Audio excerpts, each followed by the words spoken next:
Ok, dans cette vidéo, on va parler de quelque chose de très pratique. C'est les outils qui sont intégrés à Google Chrome pour contrôler et éditer notre HTML et notre CSS. Donc, le mieux, c'est que je vous montre ça en exemple. Donc, ça, c'est le projet qu'on a fait à la fin du cours sur HTML et CSS ensemble.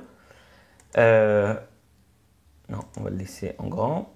Si je viens et je clique droit sur un élément, par exemple cet élément-là, Travel Agency, je fais inspecter élément. Vous voyez ce qui s'est ouvert ici à droite?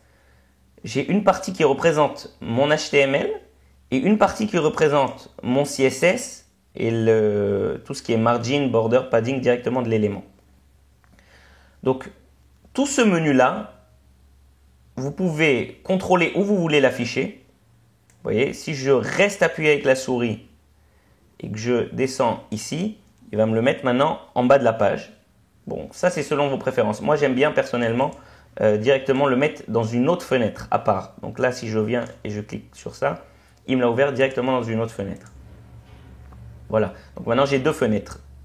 Une avec les outils de Chrome et une avec directement mon site web. Ok, si vous voulez augmenter également la taille de la police, vous pouvez avec CTRL+, bon, ou CTRL- pour la diminuer. Donc on va l'augmenter à peu près comme ça, pour que ça soit bien lisible. Voilà, donc là, je vois tout mon HTML, directement nos éléments. Donc si je me positionne par exemple sur le nav, vous voyez que j'ai un carré, un rectangle bleu qui s'est mis sur les mots accueil, destination, circuit et contact. Et au-dessus de ça, j'ai un carré orange. Donc, c'est quoi ce bleu et cet orange? Ça correspond à nos éléments. Donc, le bleu, c'est l'élément lui-même. Donc, voilà, il fait 404 pixels sur 17 pixels de hauteur pour l'élément nav.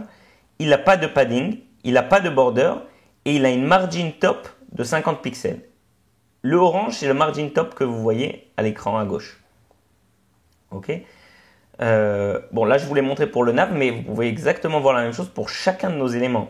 Okay, là, si je rentre par exemple dans cette section, voilà le wrapper. Si je viens sur le H2, okay, vous voyez maintenant que le H2, lui, il fait 940 sur 128 pixels. Il a un padding top de 150 pixels, un padding bottom de 40 pixels. Il n'a pas de border et il a une margin bottom de 20 pixels. Okay, donc vous pouvez exactement voir le détail de vos éléments, comment ils sont placés en HTML et en CSS. Maintenant, pour cette partie-là de CSS, c'est tout simplement toutes les règles qui lui sont appliquées. Okay, par exemple, notre H2 ici, il répond au sélecteur main image H2.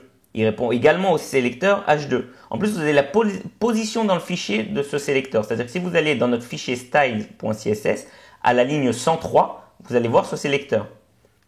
La même chose. Ici, si je viens à la ligne 22, je vais voir ce sélecteur. Ok, à la ligne 13, je vais voir ce sélecteur. Donc, on peut voir exactement tout dans tous les détails. Maintenant, autre chose encore beaucoup plus pratique, c'est que je peux interagir avec ce que je vois devant moi. C'est-à-dire, par exemple, on va dire que j'enlève le texte transform uppercase. Ok? Bam! Vous voyez, je l'ai enlevé. Ici, maintenant, il est barré. Et à gauche, mon texte, il n'est plus en majuscule. C'est-à-dire que je peux complètement agir avec ce qui se passe. Si demain, j'avais voulu donner une couleur spéciale à ce texte, je peux rajouter ici une propriété. Je vais appeler color. On va lui mettre rouge, par exemple. Red. Vous voyez, mon texte est devenu rouge à gauche. Donc, je vous rassure tout de suite, vous ne pouvez pas changer les sites que vous voyez sur Internet.